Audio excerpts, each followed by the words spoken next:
All right, good. Say hi. This is my 5th period class. They are my 2nd favorite class.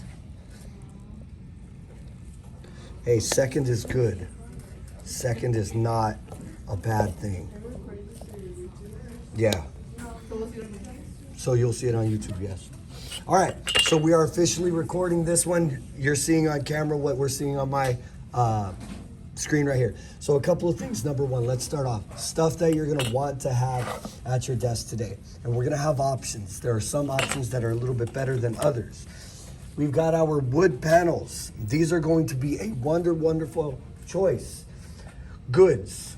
These wood panels, they're gonna keep your projects flat. They're nice and sturdy. You're not gonna have to worry about things getting bent too much. They're bigger than your projects, and so they're gonna be really nice in that respect. The bads, you definitely have to put plastic under them so that it doesn't dry out the project. Other options, we have these guys right here, the cutting boards. These are good. I would definitely consider wiping them down before you start using them. Goods, they are not going to absorb water at all. So in theory, you could put your projects directly on the surface and wrap up from the top down. Totally doable, absolutely acceptable. It will work. Downs, it might get stuck at some point, but at that point, because we're only working with the surface, just let it dry and it will separate itself. We'll talk about that one later. Downsides, they are very flexible. So as you carry them back and forth from your cabinet, it's gonna wanna get messed up at least a little bit. So you have to make sure to be diligent about holding the project up so that it doesn't flatten out. But Mr. Parkhill, why don't we just put those on top of those? Yeah, that would be cool if I had 200 of each of these, but I don't. So we gotta figure it out the best way we can. Other options are boxes. Sorry, my voice is gonna continue to crack. This is just where we're at. The boxes are great. Here's why. In a perfect world, they would be small enough to fit in there, and you would carve and draw and do all this stuff, but most of them are not gonna be small enough for that. The lids are a wonderful option otherwise, because they will sit right there. If it's small enough, no problem. It will also work on the top as well. Mine fits nicely. I would consider this a very viable option, but if yours does not fit inside of there, probably not the best option. So with that said, if yours fits like so, I highly recommend using the lid from a box. I have a ton of extra of these. And I wouldn't put it like this, like somebody in 4th period did, because then it's gonna alter the surface of the back and you're gonna end up with a wonky looking tile, okay, which is not great, okay? Cool, you guys get that. We're gonna work with plastic bags. Everybody got one yesterday. And this is a very good option for this next part. And I'm just gonna demonstrate with a wood panel, just because I have it available right now. So you'll need your bag from yesterday available as well. So I'm gonna open this up and have it ready to go. You're gonna wanna have, I don't have enough of these, one for everybody, so use them, sharing is caring. The metal ones work just as good as the red ones. The red ones work just as good as the blue ones. I wouldn't use these yellow ones. That's for a different thing. But everything else is gonna be perfectly fine, and I'll demonstrate with that red one. A ruler, of course, for straight edges, and an X-Acto knife is gonna be plenty of stuff. All right, so let's get right to it, my friend. This is the slab that I rolled yesterday in front of you, maybe. I can't remember specifically. And this is big enough for what I'm working with at this point. So pick the better side. We do want to keep the surface of these things intact. We want them to be nice and flat. So you will have a better side. The other side is definitely my better side. So I'm going to start by compressing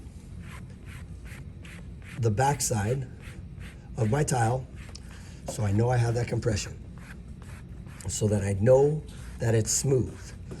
And now what I'm gonna highly recommend at this point is once you flip this thing over, you absolutely want to get your project on plastic so you don't have to mess with moving it around. A lot of people during 4th period missed this one. 1st period was fine, 0 period was okay, but a lot of them missed this part and it started to mess with them because their projects started to get a little bit uglier.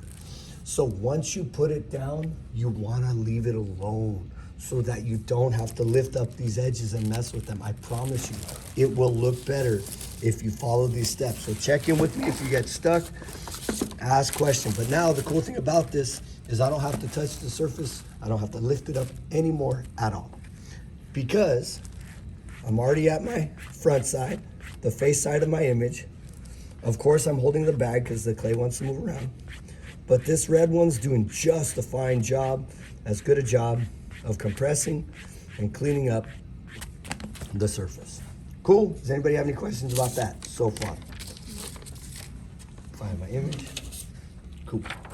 So this is going to get placed right smack dab in the middle, whichever way I have space, whichever way I like it best. I added a, what's it called? A border to my project, and it's gonna get stuck right there. Boom, nice and simple. Now, the clock starts ticking. You've got about 1.5 minutes to 2 minutes before your paper gets stuck to the surface and it starts to rip apart. So you do want to be fairly fast at this point with your movements. You want to get the stuff done quickly because the paper can cause some problems. But I did everything proper, and now all I have to do is cut my edges off using a ruler. An X-Acto knife is going to get you a prettier line.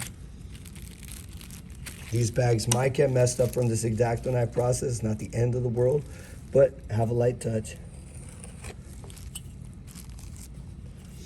And like I said before, these scraps can go in that black box, and I will run them through the machine because this stuff is A-okay. Nothing wrong with it. Cool. All right, so check me out. We peel. We make sure we have transfers. If you're missing something, you can put it back down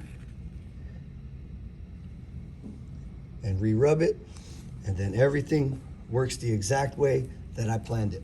Again, you do not want to mess with the surface, because I saw people, after they put the little edges on them, softened up those corners, they started messing with the stuff. And this clay will absolutely take a fingerprint like that, and we want to avoid that as much as humanly possible. Okay, cool. So I did my job for today in a total of 7 minutes with talking. That should take like 3. This thing is ready to go into my cabinet. Here's the cool thing. You don't have to do anything to this. It will sit in your cabinet, open, just like that overnight. And tomorrow it's gonna be a nice medium leather hard. And what's cool about these bags is tomorrow, once we start carving, you don't have to mess with them. You don't have to move them, take them off the panels or anything. You can very simply fold your paper over, your plastic over, and wrap it up. You don't have to worry about it drying. And then you come back to your desk, and then bam, just like that. You're working with the project, easy peasy, lemon squeezy, okay? So by the end of the period today, I want everybody to get to this point. We're gonna leave the projects open in our cabinets overnight.